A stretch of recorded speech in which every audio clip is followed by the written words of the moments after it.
नमस्कार, आप सभी जॉब्स एटर्नल देखना शुरू कर चुके हैं। हमने पिछले एपिसोड में सीबीएसई क्लास 10th का मुद्दा उठाया था। शायद उस मुद्दे का ही असर है, या अगर उस मुद्दे का असर न भी हो तो इसको इत्तेफाक मान लीजिए। लेकिन बात ये हो रही है कि कल हमने मुद्दा उठाया था जिसमें कहा था कि सीबीएसई क्लास 10th के परीक्षा को रद्द कर दिया गया है। इसको रद्द करने के दरमियान इस परीक्षा में जो विद्यार्थी सम्मिलित हो रहे थे वो अब सम्मिलित नहीं होंगे, तो इसका अंजाम क्या होगा, हमने इस पे सवाल उठाया था। हमने ये कहा था कि गार्जियन विद्यार्थी को आपके भरोसे स्कूल भेजते हैं ये सोचकर कि उनके बच्चे का भविष्य आपके हाथों में सुरक्षित है, आप उसका बेहतरीन निर्माण करेंगे।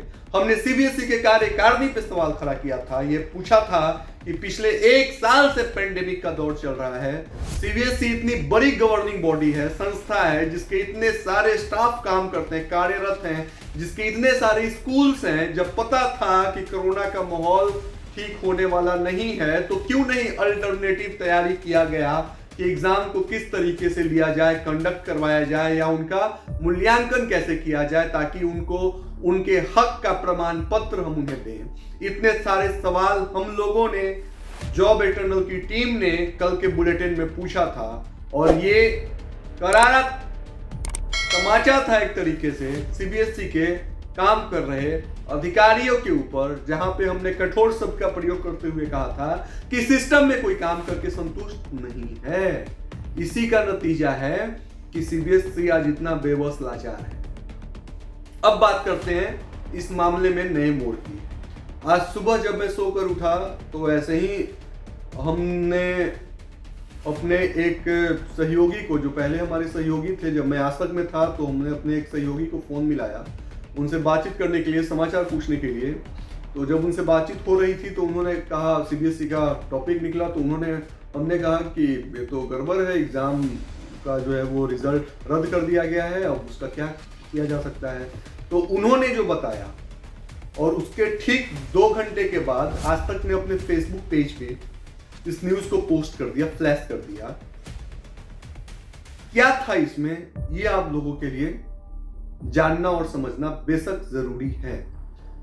अब करते हैं सिलसिलेवार तरीके से शुरुआत। सबसे पहले सीबीएसई ने यह ऐलान किया है कि जो तय समय पे एग्जाम होना था वो एग्जाम नहीं हो पा रहा है कोरोना पेंडेमिक के कारण, लेकिन जून के महीने में फिर भी सप्लीमेंट्री रिजल्ट जारी किया जाएगा।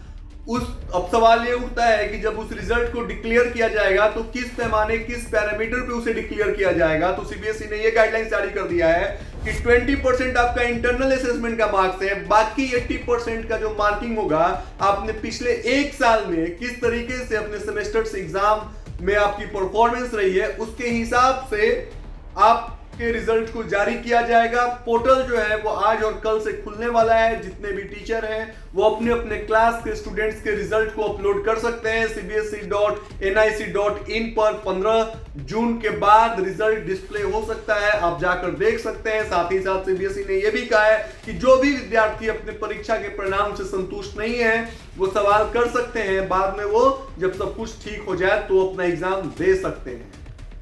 अब इसमें बड़ा सवाल उठता है कि जब सीबीएसई ये बात कह रही है कि बाद में वो एग्जाम दे सकते हैं जब माहौल सब कुछ ठीक हो, तो ये यहां से उठाए गए आवाज का ही असर है या इत्तेफाक समझ लीजिए कि ऐसा आज न्यूज आया है।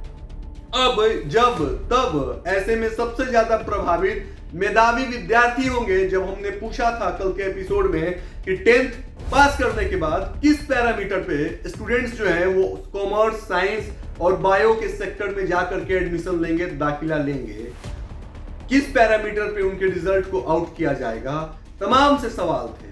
लेकिन अब तक ये बड़ी खबर है, तो नजरें आप भी गड़ाए रहिए जॉब एटर्नल के साथ। अब जो कुछ भी लेटेस्ट अपडेट आएगा वो हम जरूर आपके बीच में लेकर आते रहेंगे, लेकिन अब तक के लिए जो हमने आपके साथ जानकारी साझा किया है वो बेहद ही अहम है। तो तैयार हो जाइए कि आपका रिजल्ट आएगा। जो लोग संतुष्ट नहीं है वो फिर से क्लेम कर सकते हैं और उसके बाद जब सब कुछ ठीक होगा तो वो एग्जाम में सम्मिलित या फिर हो सकते हैं। तो आज की इस विशेष पेशकश से बस इतना ही। अगर हमारा कार्यक्रम अच्छा लगे तो इसे लाइक, शेयर, सब्सक्राइब, कमेंट जरूर करें। धन्यवाद।